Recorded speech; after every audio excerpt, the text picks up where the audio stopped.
Hi, my name is Peter Friedrichsen. I have a solo exhibition at Propeller Gallery starting on Wednesday, November 18th, and running until December 6th.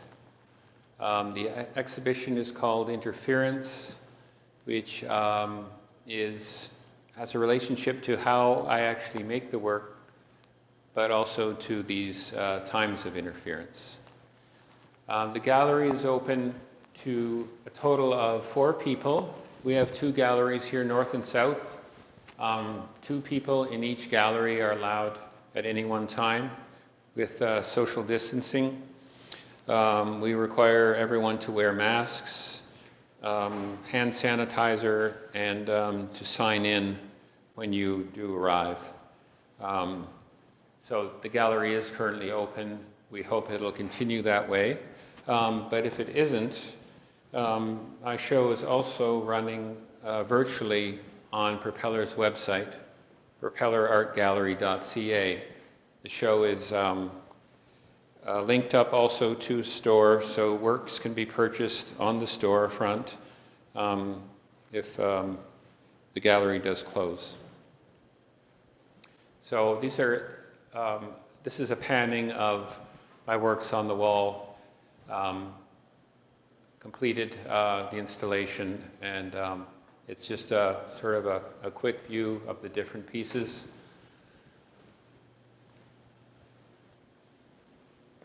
And so what I'm going to do now, I'm going to talk a little bit about the pieces. I've got some more detailed information at the end of the video, but I'll talk about that later. It's more of a visit of the studio that I have and so forth. But for now, I just want to mention some of these, some of the techniques I use for these prints. So what you're looking at here, these are all cyanotypes. Some of them are not blue. Cyanotype is typically blue because it's Prussian blue that creates the color in situ in the paper through the photographic reaction of light. These ones start out as cyanotypes, and then they're bleached, which is more or less putting it into an alkaline solution, and they turn actually sort of an orange, very faint. But what I do then is I put them into a solution of a tannin, which I actually used a sumac tannin, and the leaves I actually did pick them in the summer and put them in water, and you can extract the tannin out, and then you can make these toned cyanotypes. These tend to be quite chocolate brown. Other toned cyanotypes can have varying shades of anywhere from sort of a purple to a pink color, just depending on the source of the tannin, the type of paper, etc.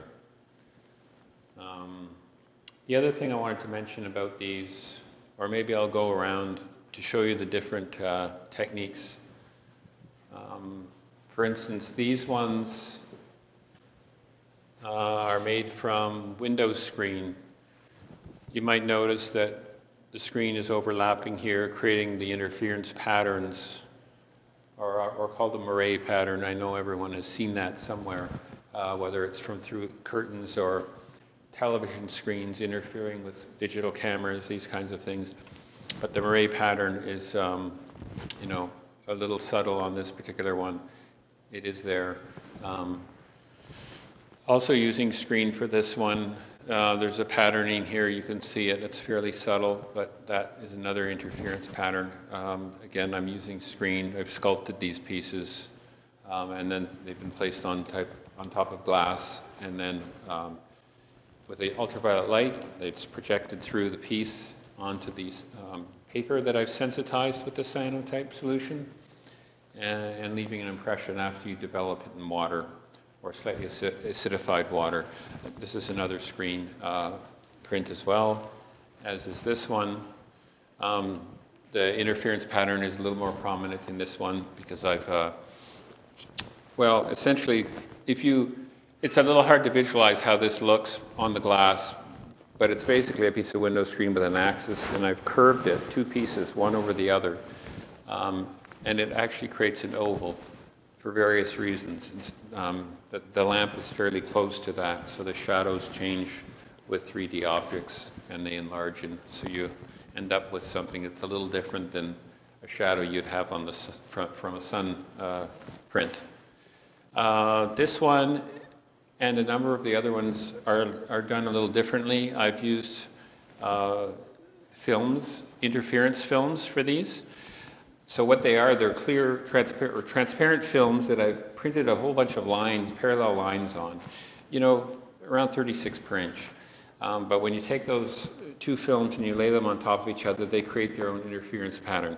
So in this particular case, I've cut strips of those patterned films, and then I've laid them over each other, and they create an interference pattern. You can see here the banding, which is a result of that interference.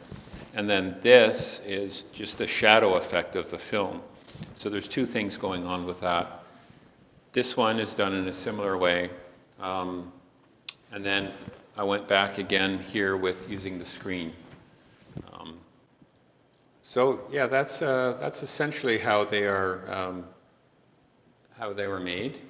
In terms of the inspiration, I think that well, the work is quite introspective, and I think perhaps what's been going on in the last 9 months has maybe had an effect on how the work is produced or what I wanted to produce.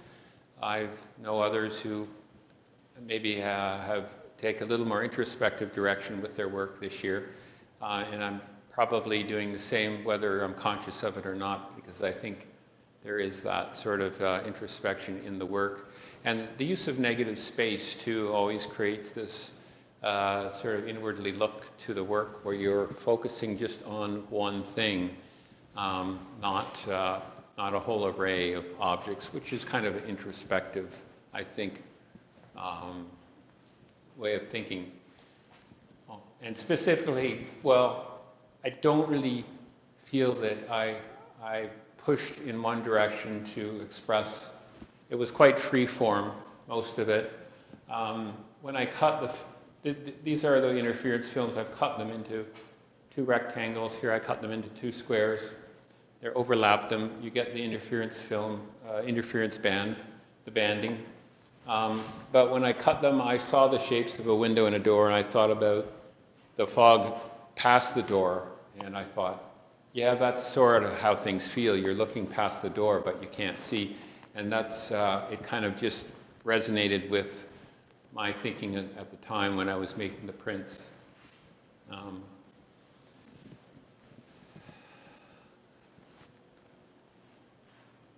So I'm back to the start.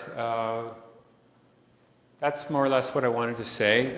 If you feel like hearing more, the video will continue for about another 8 minutes, and it's going to be a little bit more about my process specifically, and with a few slides of the plant that I used, and also my setup, that kind of thing. Another 8 minutes of that, and that is really it. So anyway, I think that's all I have to say at this point. I did want to thank Tom Taylor, our gallery director, and Megan Malot, who was uploading a lot of the work to the website, and Tom was checking it to make it a virtual show, and it will be up for sometime after the physical show as well. We've been keeping them up for approximately 3 months after the start of the physical show. So yeah, feel free to check that out. I think that's everything I think I have to say right now. Anyway, to everyone, stay safe.